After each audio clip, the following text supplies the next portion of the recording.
you get the bridge too? Yeah. Hi guys, it's Micaela. I live in Oakland, which is a city that neighbors San Francisco directly on the east. I moved here 11 years ago, and in that time I like to think that I've definitely learned a lot. Not all, but a lot of the nooks and crannies of this photogenic city. I plan on doing a fully comprehensive guide of every place you need to visit when you visit San Francisco.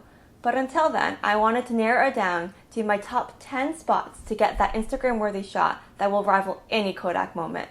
A lot of you might be traveling to San Francisco during the holidays and want to get the perfect shot for your Instagram feed, and I am here to help you out. I put together a mixture of San Francisco cliches and off-the-beaten-path hipster treasures to get your feed looking fabulous. Because you know what they say, if you didn't get a good Instagram picture, did it really happen?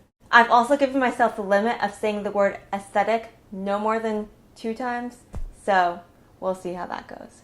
One last thing before we get into it, you can find me on Instagram at Micaela Hoo. Okay, let's get into it. Most travel guides will tell you to go to Coit Tower or Twin Peaks for a panoramic view of San Francisco, but Billy Goat Hill Park has one of the best views of the city and is a lot less crowded. There's usually a swing on this tree that lets you get a shot that makes it look like you're flying through the sky. But every so often, like the day I went to film this video, some hooligans steal the swing. But I was still able to see a rainbow, so I guess it all evens out. This is not the easiest location to get to, so if you're relying on public transportation, I recommend Ubering to the location. Like any big city, San Francisco is crawling with Instagram-worthy coffee shops just waiting to be grammed. The Mill is famous for its $7 toast and latte art. They home-make their bread on site, so I suppose if you're going to indulge in gluten, this will be the place to do it. Although it's also important to note that they do have a gluten-free option called Adventure Bread. The white marble tables, open floor plan, exposed beams, and minimal color palette offer a rustic meets contemporary vibe that makes it difficult to take a bad picture in this place.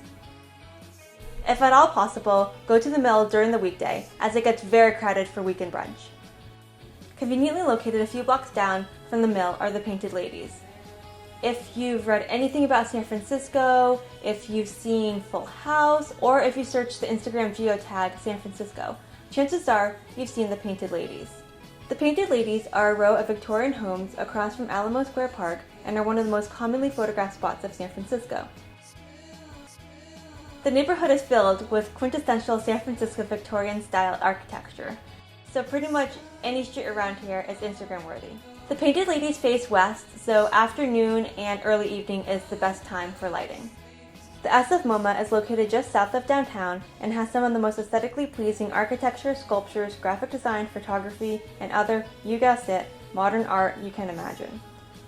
It was the first museum on the West Coast entirely devoted to 20th century art and has artwork from Ellsworth Kelly, Edouard Manet, Andy Warhol, Cindy Sherman, and Roy Lichtenstein, you know, to name a few.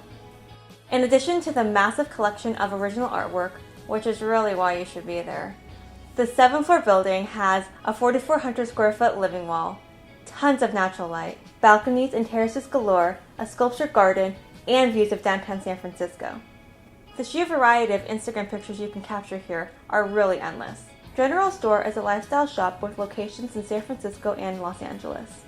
They sell beautifully curated clothing, homewares, apothecary items, jewelry, and books, all with a West Coast feel. Everything in the store is ethically made by independent designers and artists, so just be aware that their prices reflect that. They have 2 San Francisco locations, Irving Street and Judas Street. General Store on Irving carries solely homewares, while their Judas Street location carries everything else. The Irving Street location is known for its round built-in shelf, while their Judas Street location is Instagram famous for its arch and mini greenhouse in the back. Café Reveille is a less rustic, more aesthetically cosmopolitan coffee shop and cafe with a healthier menu compared to the Mill. They have a few locations in the Bay Area, but the one in San Francisco's Mission Bay neighborhood, which just so happens to be their roasting headquarters, is the best for pictures, in my opinion. If millennial pink, plants, and sans serif fonts are your jam, you can't go wrong here. My favorite thing about this place are the pink tables outside, and that pink sandwich board is pretty cute too. If you're going for the classic tablescape shot, bring props to style with, and don't be afraid to try out different angles, as this cafe is so heavily Instagrammed, no one bats an eyelash when you whip out your camera and start snapping. If you want to buy vintage but don't feel like thrifting, Wallflower has a carefully selected variety of vintage clothing, accessories, and home decor. The interior is quirky and colorful, and browsing through the racks is always a fun visual and tactile experience. They also have really pretty dressing rooms if you're looking for a solid mirror selfie. Clarion Alley has the most murals in one place to get the most bang for your Instagram buck. It's a long alley completely covered with murals from all different artists. A lot of the murals have political and social themes, which really gets you thinking on a philosophical level. At any given time during the day, you can find people wandering through the alleyway taking pictures, though I've never experienced it being so busy you can't get your shot. Ampersand is a flower shop down the street from Clarion Alley, tucked away on a quiet side street in the middle of the Mission District. In addition to selling plants and flowers, they also create installations for galas, weddings, and other fancy affairs. If their turquoise barn doors aren't enough to catch your eye, the interior has enough flowers to populate a forest, and you can build your own bouquet. While we started off with the best view of San Francisco, I'd be remiss if I didn't mention the best view of the Golden Gate Bridge.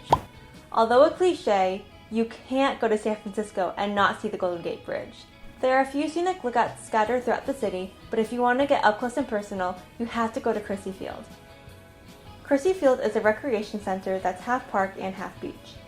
The closest you can get to the bridge without it being so large you can't fit it in your frame is the Crissy Field Promenade. There's a beachy area beyond the promenade where I shot this video that's usually quiet, making it ideal for pictures. I hope you enjoyed this roundup of San Francisco's 10 most Instagrammable spots. There are way more picture-worthy spots in San Francisco, but if I included them all, this video would be 6 hours long.